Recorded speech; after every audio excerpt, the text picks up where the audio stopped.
Hi friends, good morning. Today మా curry వచ్చేసి దోసకాయ చట్నీ.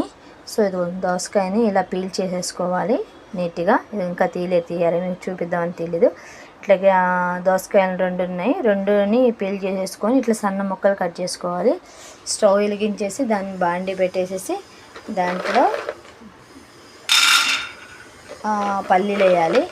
చూడతమైన వేయాలి. ఇట్లా పల్లీలు వేసేసుకొని అవి వేయించుకోవాలి. ఫస్ట్ వేయించుకున్నాక దోసకాయని ఇట్లా సన్న ముక్కలు చేసుకోవాలి.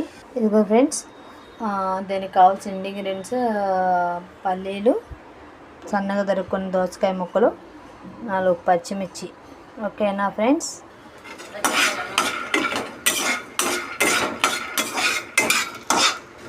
ఇలా మంచిగా వేయించుకోవాలి. ఇదిగో ఫ్రెండ్స్, అవి పల్లీలు వేయించుకొని పక్కన ఒక బౌల్లో వేసుకోవాలి. తర్వాత పచ్చిమిర్చిలో కొంచెం ఆయిల్ వేసేసి వేయించుకోవాలి. ఇదిగో ఫ్రెండ్స్, ఇలా వేగాలి. వేగిన తర్వాత ఆఫ్ చేసుకోవాలి. ఆఫ్ చేసేసుకొని ఆరిపోయిన తర్వాత ఏం చేయాలో ఏంటో చెప్తాను. ఫ్రెండ్స్, చెప్పాను కదా, దోసకాయలు సన్న ముక్కలు చేసుకున్నాము. అవి పల్లీలు వేయించిన పౌడర్ దాంట్లో కలిపాము. పచ్చిమిర్చి కూడా వేయించిన పచ్చిమిర్చి కూడా పేస్ట్ చేసి దాంట్లో కలిపి కొంచెం ఉప్పు, సాల్ట్ వేసేసి మిక్స్ చేస్తున్నాము. మిక్స్ చేసిన తర్వాత పోపు పెట్టేయటమే. ఓకేనా? మొత్తానికి దోసకాయ చట్నీ రెడీ. తాలింపు వేసేటప్పుడు నీకు చూపిద్దాం అనుకున్నా ఫ్రెండ్స్, కొంచెం నేను బిజీ వాళ్ళు చూపించలేదు. సారీ.